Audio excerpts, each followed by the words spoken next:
जय श्री कृष्णा। राधे राधे दोस्तों। आज मैं आप लोगों के साथ एक ऐसी घटना शेयर करने वाली हूँ जिसे सुनकर आप लोगों को भी बिल्कुल यकीन हो जाएगा कि लड्डू गोपाल जब जिसके घर जाना चाहे वो स्वयं ही पहुँच जाते हैं। हम इंसानों में इतनी शक्ति नहीं होती कि हम लड्डू गोपाल को अपने घर ला सके। जब तक लड्डू गोपाल हमारे घर नहीं आना चाहे हम उन्हें अपने घर बिल्कुल भी नहीं ला सकते हैं। पर जब लड्डू गोपाल हमारे घर आना होगा, हमसे सेवा लेनी होगी, तब वो हमारे घर किसी न किसी लीला से आ ही जाते हैं। आज की कहानी हमें लिख भेजी है कोलकाता में रहने वाले राहुल जी की, जिनकी उम्र लगभग 16 साल की है। वह अभी 10th का एग्जाम दिए हैं और ये घटना बहुत पुरानी भी नहीं है। ये घटना 2021 जुलाई की है। राहुल भाई कहते हैं कि एक रात में सो रहा था। करीब रात के 2 या 3 बजे मैंने एक सपना देखा।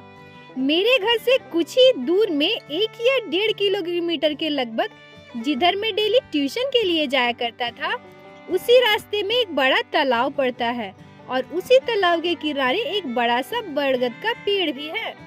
मैं अपने सपने में देखता हूँ कि उस पेड़ के नीचे रात के अंधेरे में एक बूढ़ी औरत बैठी हुई है और उनके हाथ में एक छोटा सा बक्सा है। वह उस बक्से को पेड़ के नीचे रखती है और रोने लगती है। रोते रोते वह कहती है कि हे प्रभु, हे मेरे प्राणनाथ, आप मुझे माफ कर देना। मुझसे आपकी सेवा नहीं हो पा रही है। मैं बहुत मजबूर हूँ। मैं कभी भी आपको खुद से दूर नहीं करना चाहती, पर मेरा शरीर मेरा साथ नहीं दे रहा और मेरे घर पे कोई है भी नहीं जो आपकी सेवा कर सके। इसलिए मैं आपको इस पेड़ के नीचे छोड़ के जा रही हूँ। मुझे माफ कर देना। आज मैं बहुत बड़ा पाप कर रही हूँ। और ये सब बोलते हुए महिला बहुत रोने लगती है। राहुल भाई बताते हैं कि सपने में ही मैं उसे गौर से देखने की कोशिश करता हूँ कि इस बक्से में क्या है। तब मुझे अंधेरे में काला सा एक मूर्ति दिखाई देता है। मैं सपने में जैसे ही समझ पाता हूँ कि ये काली सी मूर्ति लड्डू गोपाल की है, मेरी नींद अचानक खुल जाती है। राहुल बताते हैं कि उस रात मैं अच्छे से सो नहीं पाया। सुबह उठकर मेरे दिमाग में बस यही सब चल रहा था। दिन भर मैं बस यही सोचता रहा कि सपने में मैंने जो देखा, जो पेड़ देखा, जो तालाब देखा, ये वही पेड़ और तालाब है जो मेरे ट्यूशन के रास्ते पड़ता है। वह औरत कौन थी? वो लड्डू गोपाल की मूर्ति क्या था? यह सब मेरे दिमाग में चल रहा था।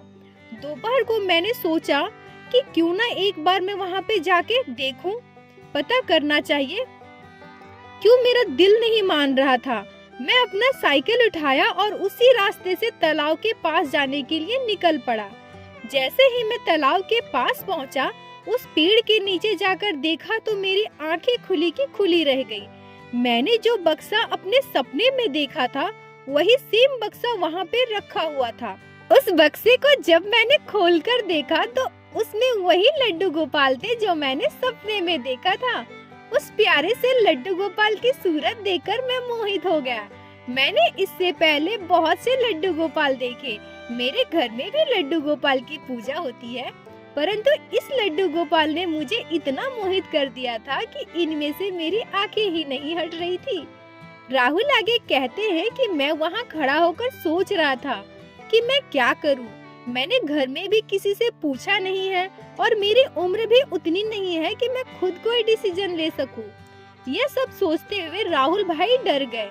डर के मारे राहुल लड्डू गोपाल को बक्से में ही बंद करके छोड़ दिया और लड्डू गोपाल को बिना लिए वहां से वापस आ गए। पर उनका मन कहीं नहीं लग रहा था। राहुल भाई को हमेशा लड्डू गोपाल की फिक्र हो रही थी।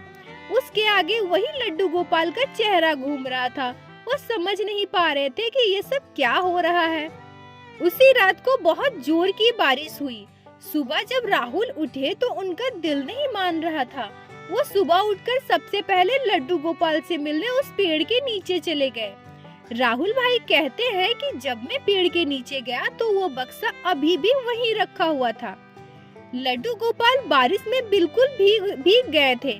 उनके पूरे शरीर में कीचड़ लगा हुआ था। मैं मन ही मन सोचने लगा कि मेरी मम्मी अभी ऑफिस गई है। मैं घर में किसी से पूछा भी नहीं हूँ। मैं लड्डू गोपाल को अपने साथ कैसे ले जा सकता हूँ? अगर मैं इन्हें अपने साथ ले गया तो हो सकता है मम्मी पापा और दादी मुझ पर गुस्सा करे।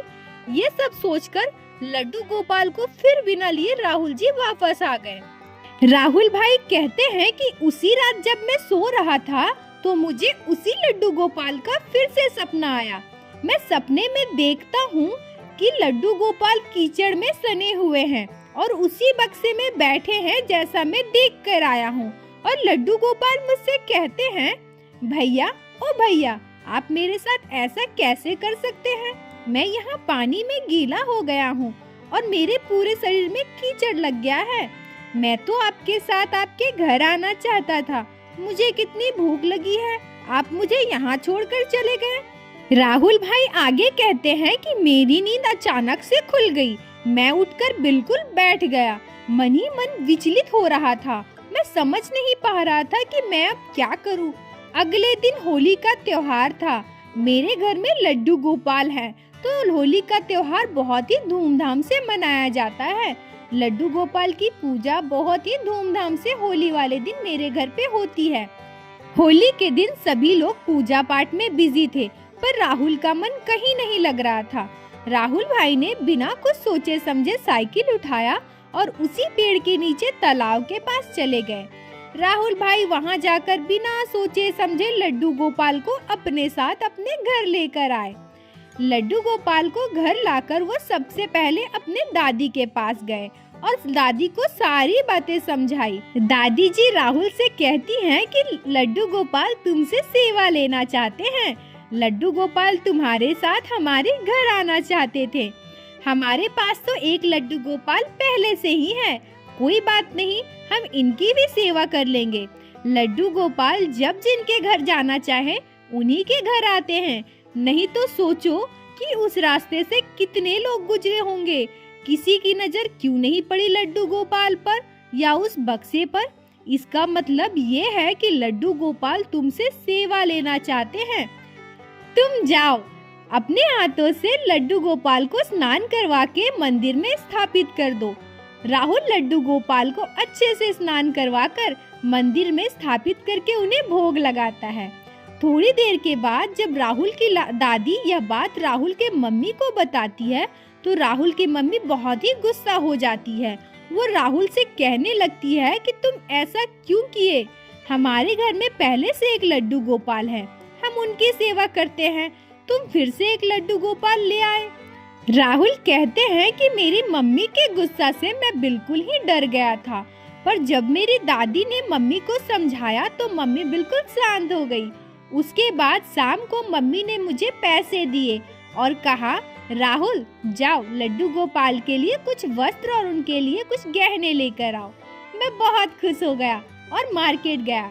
मैं मार्केट से लड्डू गोपाल के लिए कुछ पोशाक और ज्वेलरी लेकर आई।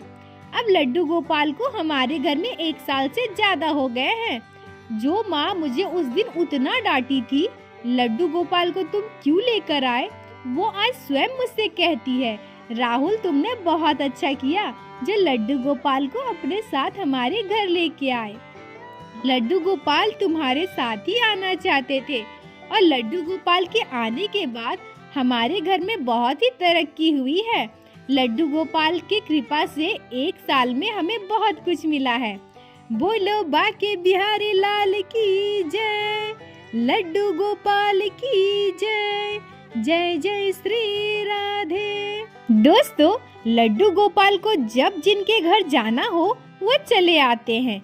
यह बात तो मैंने आपको बताई, पर एक और बात जो मैं आप लोगों को बताना चाहती हूँ, लड्डू गोपाल की सेवा करना कभी भी व्यर्थ नहीं जाता।